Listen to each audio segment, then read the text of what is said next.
നമസ്കാരം വ്യൂവേഴ്സ്. ഇന്ന് കാണിച്ചു തരാൻ പോകുന്നത് ഞാൻ green peas pepper masala. Peas കഴുകി ഞാൻ പ്രഷർ കുക്കറിലാക്കി. പിന്നെ കുറച്ച് ഇഞ്ചി മുറിച്ച് വെച്ചിട്ടുണ്ട്, ഇട്ടിട്ടുണ്ട്. 2 പച്ചമുളക്,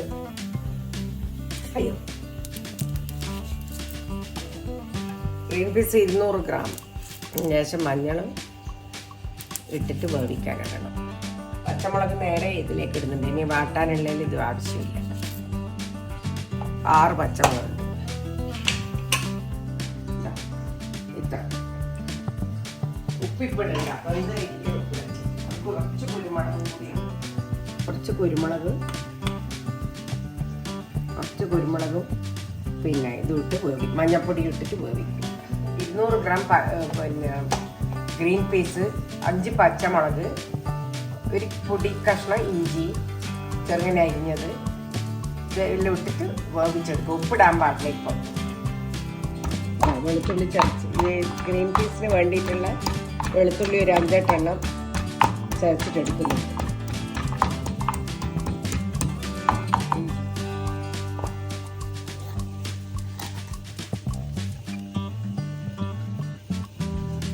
മസാലയ്ക്ക് വേണ്ടിയിട്ടുള്ള പിന്നെ സാധനങ്ങൾ എന്തെല്ലാം വെച്ചാൽ ഒരു വലിയ സവാള ഇങ്ങനെ നീളത്തിലരിഞ്ഞത്, 2 തണ്ട് കരിവേപ്പില, ഒരു ടീസ്പൂൺ ഇഞ്ചി, 1 ടീസ്പൂൺ വെളുത്തുള്ളി, ഒരു വലിയ തക്കാളി പൊടിയായിട്ട് അരിഞ്ഞത്, വലിയ ടേബിൾ സ്പൂൺ മുളക് പൊടി, 1 ടേബിൾ സ്പൂൺ അല്ലേ അത്.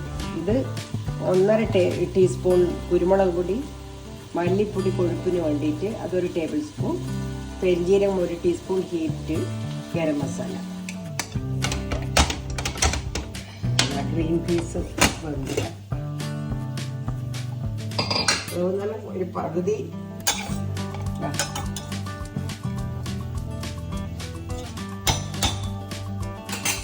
ഇനി എങ്ങനെ ഉണ്ടാക്കേണ്ടത്. എണ്ണ ഒഴിച്ചു, 1 ടേബിൾ സ്പൂൺ എണ്ണ ഒഴിച്ചു. ആ ഉള്ളി വാടാനും തക്കാളിയെല്ലാം വാടാനും നേരത്തെ നമ്മൾ എടുത്ത് വെച്ച ആ 1 ടീസ്പൂൺ ഇഞ്ചി, വെളുത്തുള്ളി, കരിവേപ്പില, അതിൻ്റെ മണം വരുമ്പോൾ ഉള്ളി ഇട്ടു.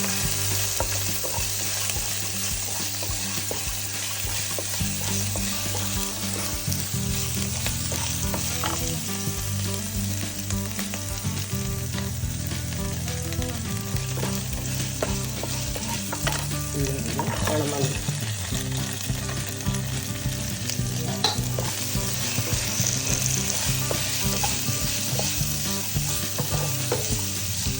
നല്ലോണം ഉള്ളിയാവും.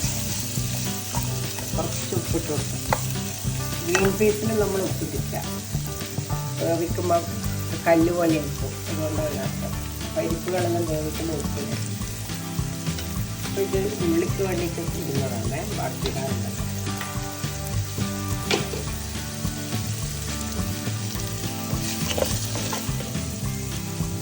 വേഗം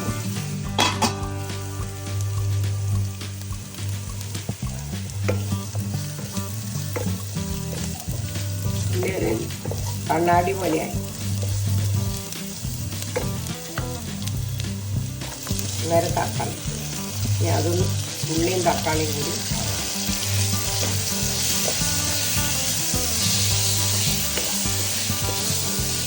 നല്ലോണം നിറച്ച്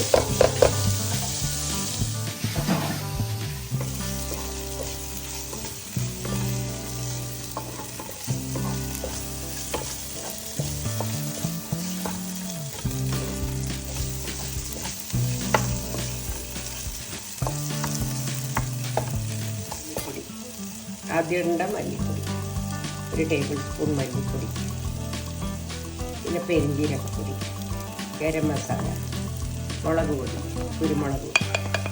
നമ്മൾ അളവിനെടുത്ത് വെച്ച എല്ലാ സാധനവും ഇട്ട് നല്ലോണം മൂപ്പിക്കുക.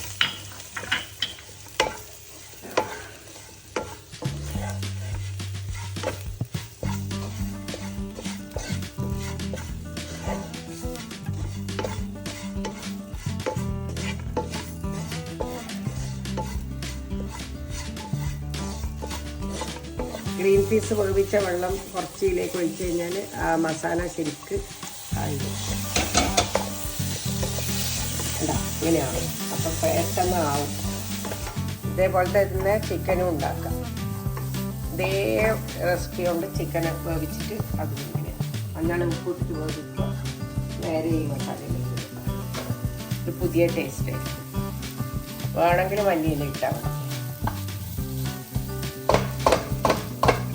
ഗ്രീൻ പീസ് ഇടാൻ പോകണം. എന്നിട്ട് വേണം ഉപ്പിടാൻ.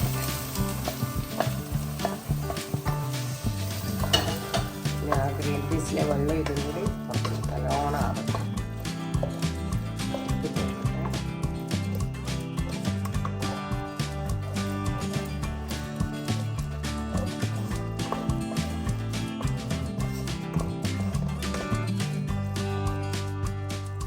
ഇനി ഇതിന് കണക്കായിട്ടുള്ള ഉപ്പിട്ട് കൊടുക്കും. 1 ടീസ്പൂൺ ഉപ്പ് ഇടുന്നുണ്ട്.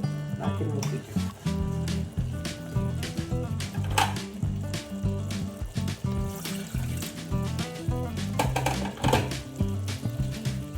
ഇത് അടച്ചു വെക്കുക. ഗ്രീൻ പീസ് മസാല ഇങ്ങനെ റെഡി ആയിക്കൊണ്ടിരിക്കും. എണ്ണ തെളിഞ്ഞ് വന്നിട്ടുണ്ട്. ഇതൊന്ന് കണക്കും ആയി. ഗ്രീൻ പീസ് മസാല റെഡിയായി. ഇതെല്ലാവരും ട്രൈ ചെയ്ത് നോക്കണം. കമൻസ് ഇടണം, ഷെയർ ചെയ്യണം, സബ്സ്ക്രൈബും ചെയ്യണം.